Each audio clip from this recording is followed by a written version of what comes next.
ओम नमो भगवते वासुदेवाय। मित्रों, आपके और आपके परिवार पर भगवान नारायण की कृपा सदैव बनी रहे। आज हम भगवान श्री हनुमान की दो कथाओं का श्रवण करेंगे। पहली कथा अनुसार प्राचीन समय की बात है। ऋषिनगर में केशवदत्त ब्राह्मण अपनी पत्नी अंजलि के साथ रहता था।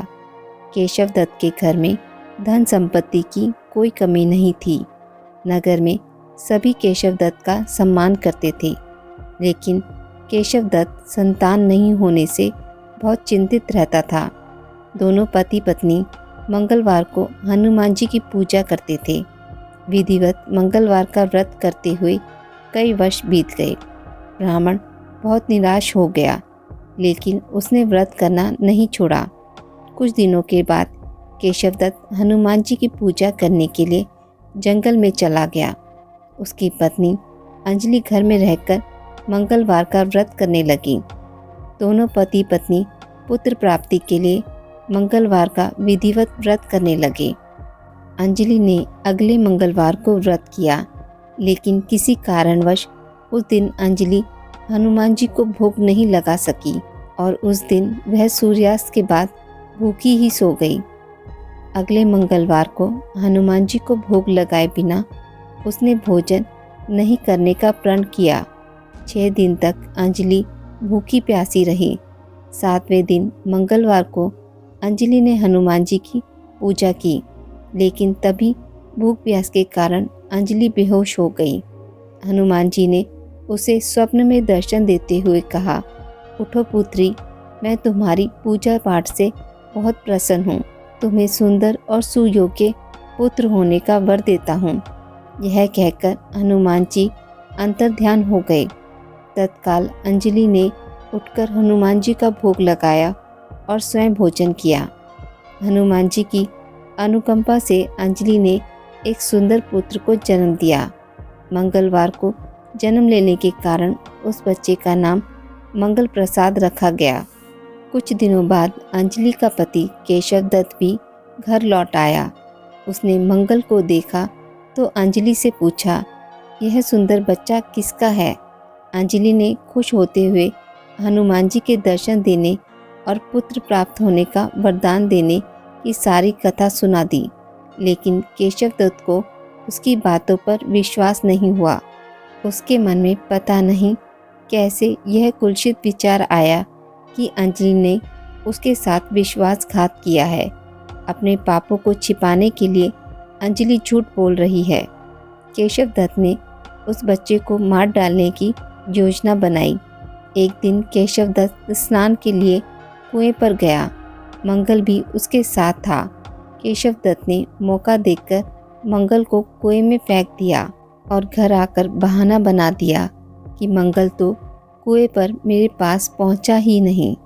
केशवदत्त के इतने कहने के ठीक बाद मंगल दौड़ता हुआ घर लौट आया।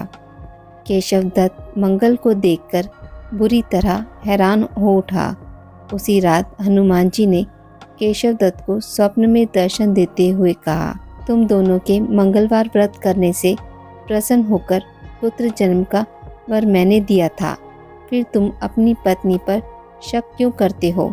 उसी समय केशवदत्त ने अंजलि को जाकर उसे क्षमा मांगते हुए स्वप्न में हनुमान जी के दर्शन देने की सारी कहानी कह सुनाई।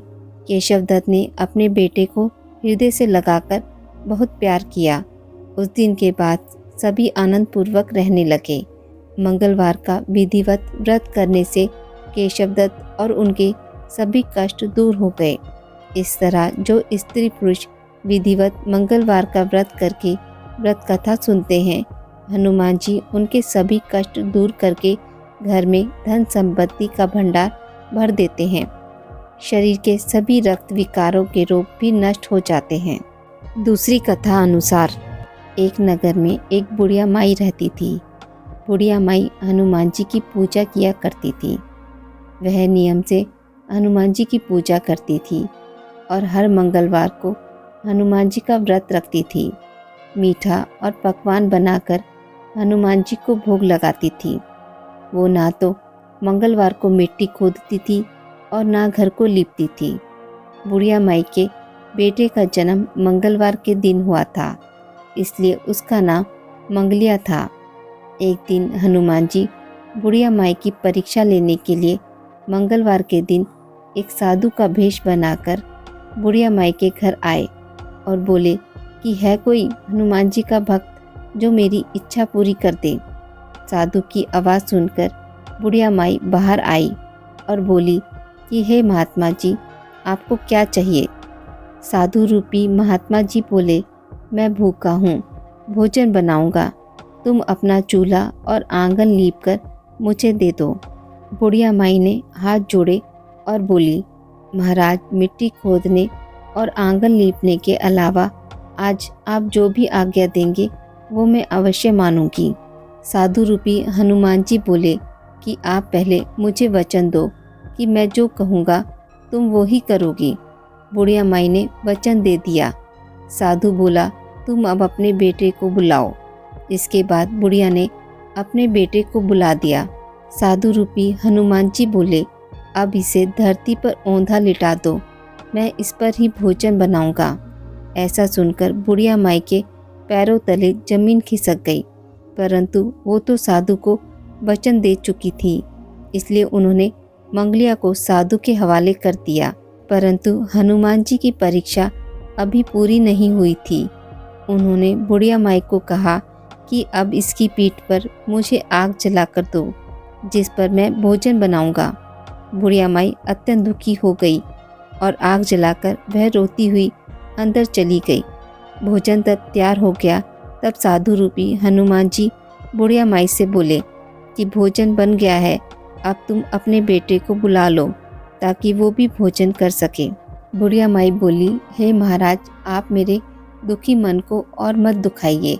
मैंने अपने हाथों से स्वयं अपने बेटे को अग्नि के हवाले किया है, लेकिन साधु महाराज ना माने तो बुढ़िया ने अपने बेटे को पुकारा। बुढ़िया माई की आवाज़ लगाते ही मंगलिया हंसता हुआ घर के अंदर आया और बोला, हाँ माँ। अपने बेटे को देखकर बुढ़िया माई की खुशी का कोई ठिकाना ना रहा, परंतु वो हैरान थी कि ऐसा चमत्कार कैसे हो गया। वो अपने पुत्र समेत साधु महाराज के पैरों में पड़ गई। हनुमान जी ने उसे अपने दर्शन दिए और उसे सर्व सुख का आशीर्वाद दिया तथा अंतर ध्यान हो गए।